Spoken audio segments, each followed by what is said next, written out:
I was deep in a cheesy drama, you know, the kind with a ridiculously rich CEO. Except, this time, I'd accidentally brought a prop from set home, a fake cancer report.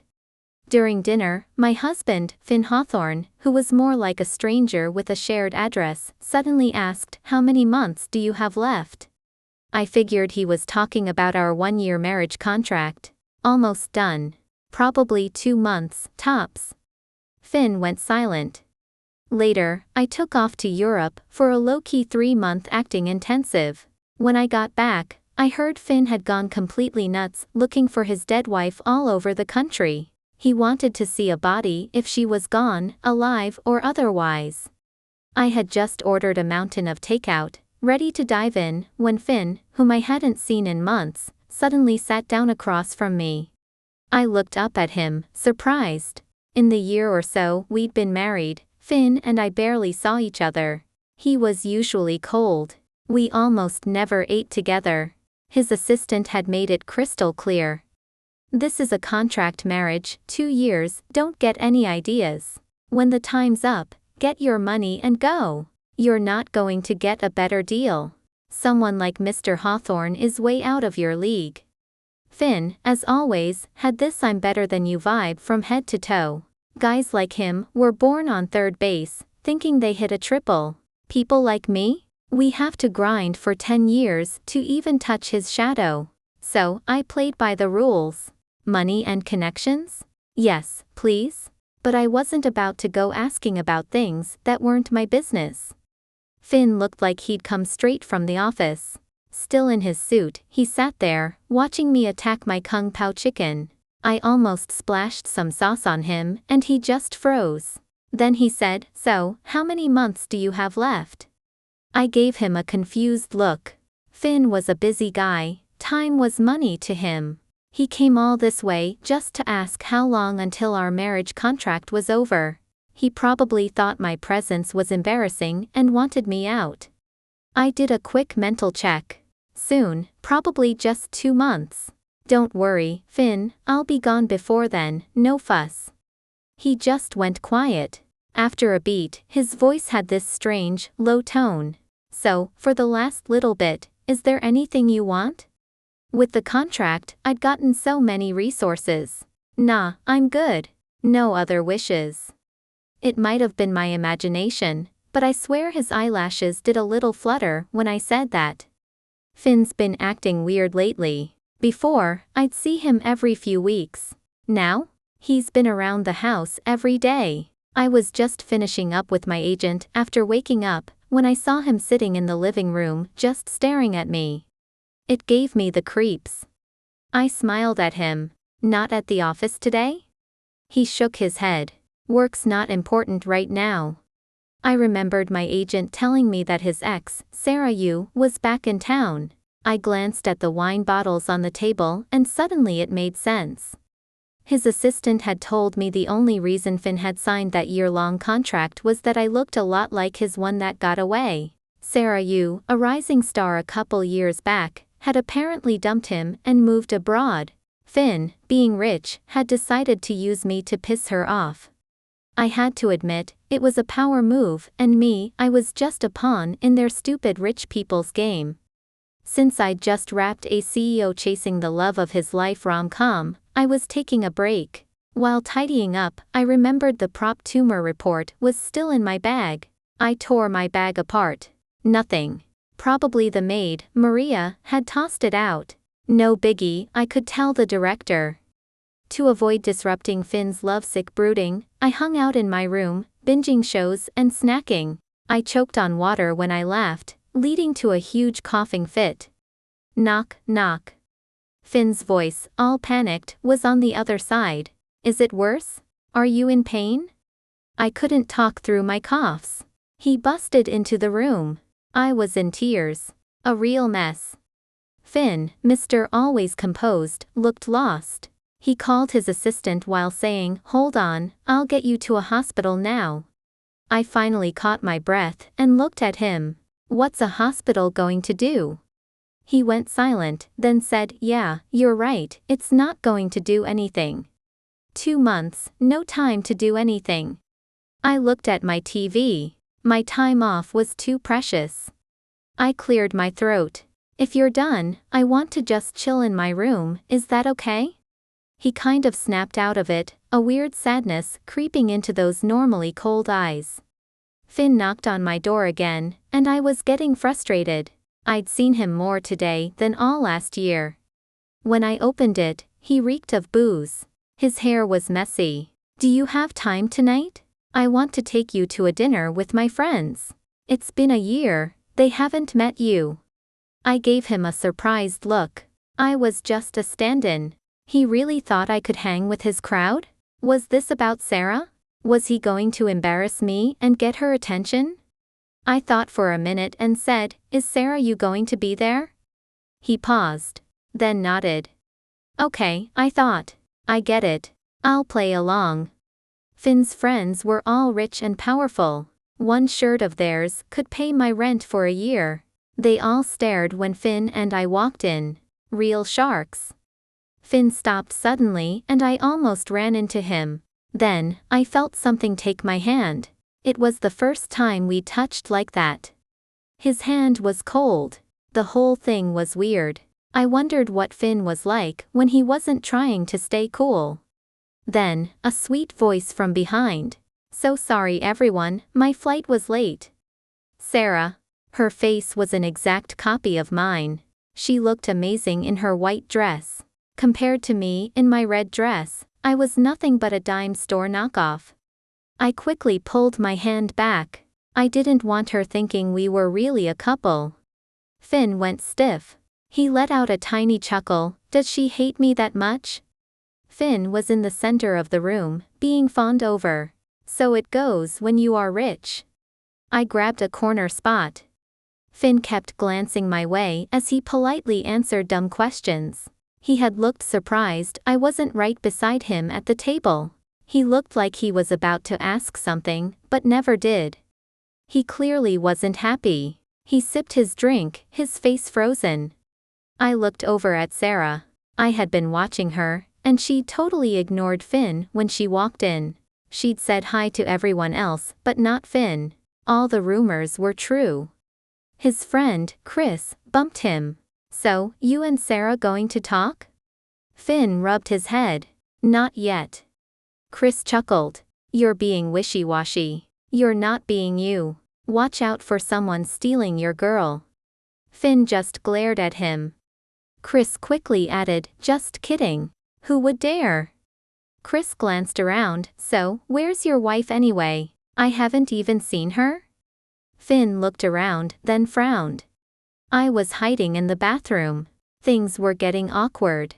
Sarah and her bestie, Pam, were doing touch-ups. They had no clue I was there.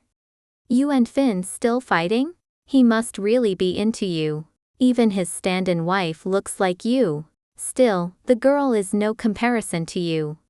Sarah scoffed. He can cool his heels for a while. Whenever I feel like it, I'll just snap my fingers and he'll come running back. But, you gotta be careful. What if Finn moves on? Where are you gonna find another sugar daddy this into you? Sarah cut her off. Please. Who could he love? Some girl he got because she looks like me?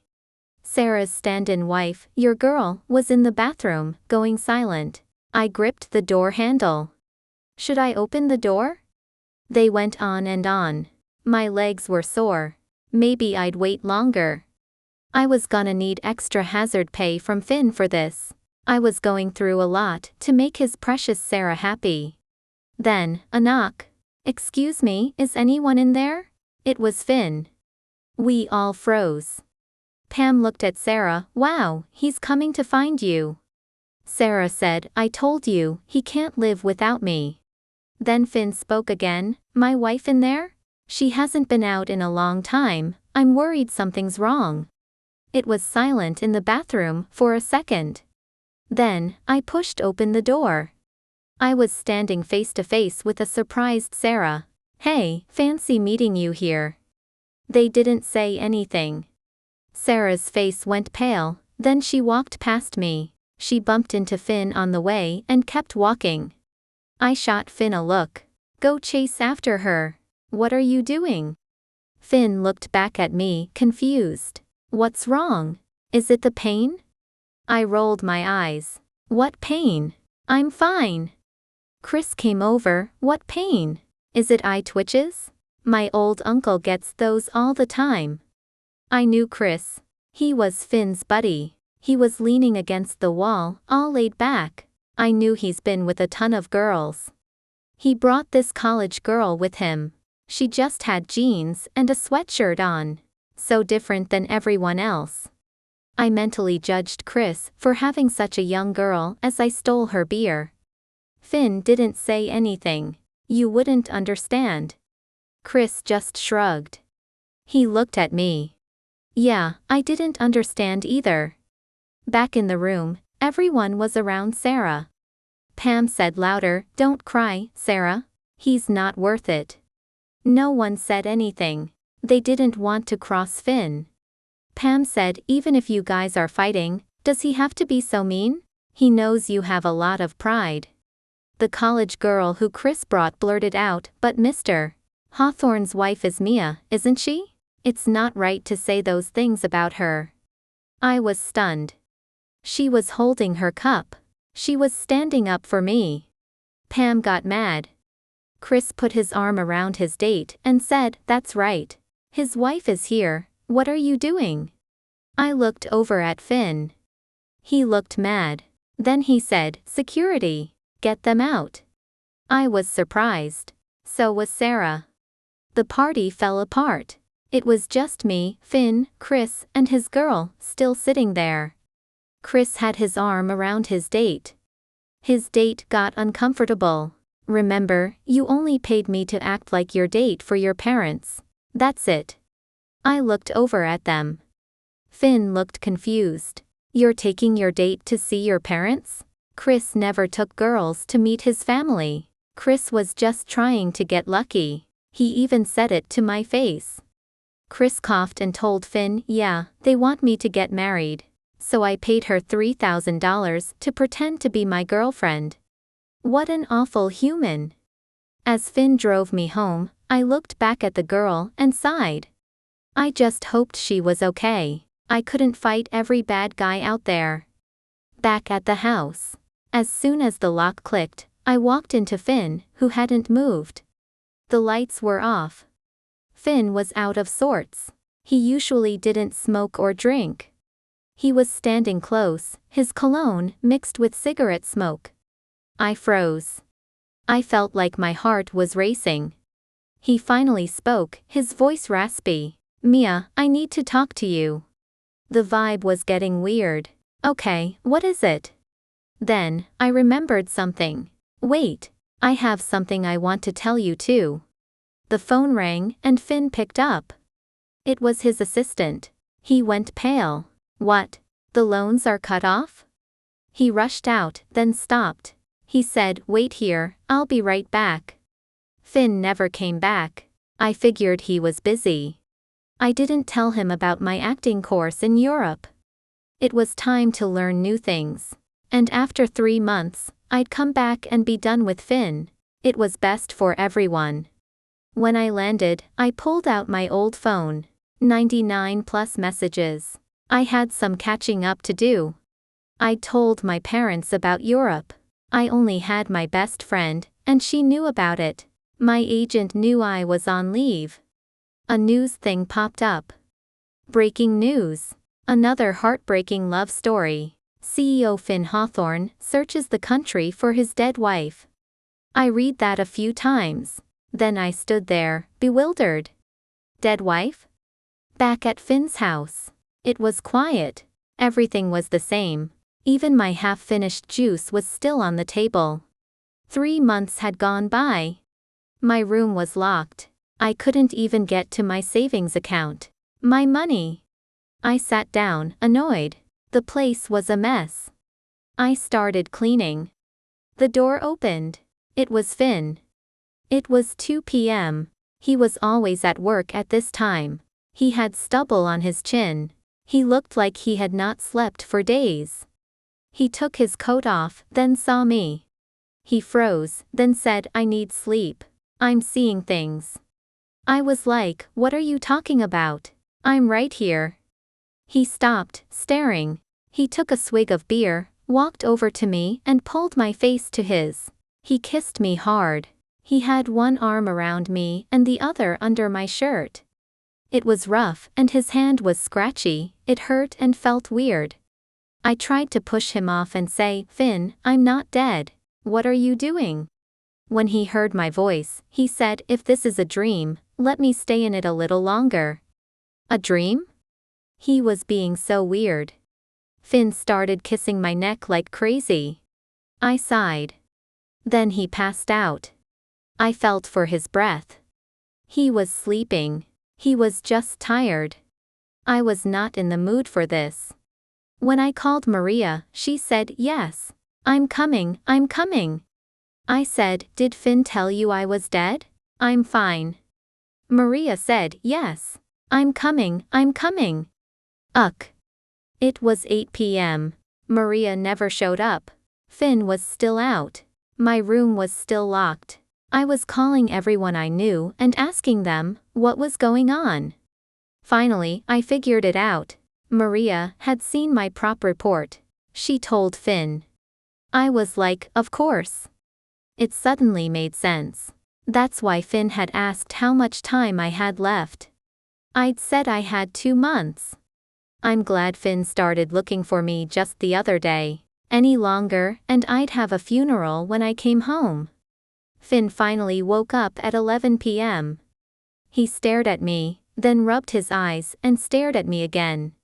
I said, you're finally awake, Finn? He nodded. I told him, I'm not dead. I went to Europe. I was gonna tell you, but you went to work. The cancer report was from a movie. Finn went silent. Then he whispered, it was a movie prop? I took a deep breath. Yeah, it was. I brought it home by accident. He finally said, so, you're not dead? Nope, I said. Finn's throat bobbed. He looked at me. He said, why is your lip so swollen? Did something happen over there? I said, you did it when you were drunk. He looked away, coughing. I apologize. I wasn't myself. I thought, yeah, you were. I sighed and said, so, now about those papers. The 2 years are up. Can we sign them tomorrow? No. Finn flat out said. Okay, how about the day after? Or the one after that? No, Finn looked at me, I'm busy. I didn't really care. I thought that he was just rushing to get back to Sarah. Actually, I realized this whole thing was weird. There was something about the way Finn acted towards me. Was it just because he was used to having me here? Or was I just a Sarah substitute? I'd had a crush on Finn. He was a looker, and after a year, I knew it could happen to anyone. But Finn had the one that got away. I could like anyone. I just didn't want my like to be so pathetic. I had never asked about Finn. I told Finn, you pick a time, and let's get the divorce done. I'll just rent a place to stay. Sarah came to see me. She walked in and said, you know why Finn married you, right? I said, yes, because I look like you. He wants to make you jealous. Sarah scoffed. Why are you still here? If I ask, he'll dump you for me. I said, I know, we're signing papers soon. Sarah was surprised. She looked for something to say. Just don't ever bother him again, she said, then turned to leave. Finn walked in and stopped her. He had heard it all. Sarah saw him and said, Finn, I'm sorry. I was wrong, I shouldn't have left. Come back to me. Finn stepped back. Sarah, please? Don't say things that make people get the wrong idea. Sarah looked mad. What are you doing, Finn? I'm saying sorry, what else do you want? Finn said, what do I want? You've been using my name to get more famous. I didn't care, but what else do you want? Then, he looked at me, you just watching? I never got to tell you about the party. Why did you leave? Finn told me a story. When Sarah's producer ran off, she had to get sponsors. At the party, she met Finn. Finn helped her out and put a lot of money into the show. Finn had never chased after a girl before, so everyone thought that he was in love with Sarah. They went with it. Sarah didn't clear it up. He must like me, she thought. Why else would he waste money? Finn was having none of it. He told her, "You only have your face to thank." I just looked at him. So, I'm a substitute, and so is she. Finn found it funny. He ruffled my hair and said, "Remember when we met on the plane?" I did. I'd spent months worrying about that. We'd met on the plane. I was a friendly stranger, so I was talking to Finn. I said I was an actor. Finn said, "Okay." Then I pointed to a building and said, "My dad owns that." Finn looked at me, then pointed to the building next door and said, "Me too." I thought, what a liar. The other building was the Hawthorne Company. He's the CEO. He drove me back and said, "I have to meet with your mom. Want a ride? I know your mom from back in the day." I said no, but he said, "She helped my dad out. It's nothing, I'll drive you." I said, "Okay." I didn't get out of the car because I was hungry. I told him we had to get dumplings. Then, we had to get fried chicken. He looked so funny, using a knife to cut the fried chicken. He said, "Thank you, the food made me happy." I said, "Yes, food can do that, especially fried chicken." He said, "It does make me feel better. Now, can we go see your mom?" I said, "Wait, I'm hungry again, let's get coffee." Later on, it got dark. I told him, "It's late, let's see your mom tomorrow. How about a movie?" He thought for a long time, then nodded. That day, it was 2 weeks after his parents had died. He was mad at his dad for wanting him to take over the company. He missed his last call with them. They were going to go to Mexico to see Finn, but had died. Finn was going to say bye to the last of his family, then leave. Then, he met me. I kept him out all day. For a day, he wasn't sad. He thought, maybe I shouldn't do it. I should see new places and try new things. So he didn't. I didn't see him for a long time. I just kept filming my shows. Then, I saw that he was the CEO and that he was dating Sarah. Then, I saw him in the corner of the party. Then he called me about the marriage contract. He offered me a lot of money. I asked his assistant why me. He told me it was just because I looked like Sarah. I was sad, but he didn't know me. We were just doing a deal. I still hoped, but it wasn't to be. I finally knew what was going on. My heart was beating fast. I think it was just the excitement. Then, I asked, "So you liked me from that first day?" Finn looked away. "No." I sighed. "Oh. I wanted to try things before I went. I thought you were funny. And I'd never had a girlfriend. I was thinking it would get boring after a while, but then, he liked me more and more. Until he thought I had 2 months to live, and realized that he'd been wrong about everything." I looked at him. "Why didn't you say anything? You could have just told me." He looked embarrassed. "I thought you hated me. Chris told me I was using you like an object, not respecting you. And you didn't ever want to hang out with me at that party, you didn't sit next to me." I thought. I was there for the money, wasn't I? I told him, "Tell Chris to stop overthinking, next time he should come to me with the contract." Finn said, "Next time?"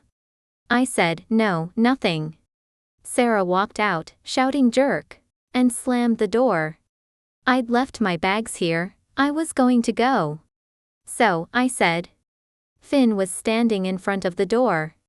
"Are we still getting a divorce?" Finn looked at me funny. "What do you think?" I thought for a second. "But you haven't paid me the $80 million. I'd be losing out if we don't get divorced." Finn laughed.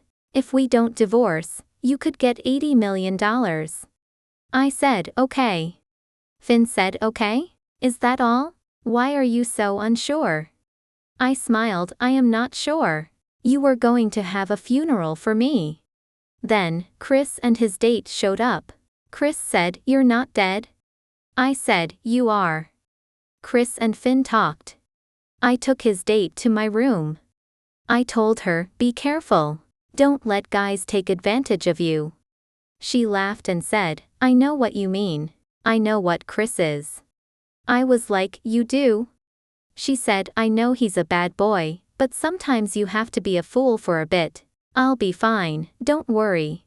I didn't say anything. Young people. So full of fire. She was right. Everyone had to learn their own way. When Chris had dinner, I said, "Don't you have your own house?" Chris was confused. Finn pointed to the calendar. It was New Year's Eve.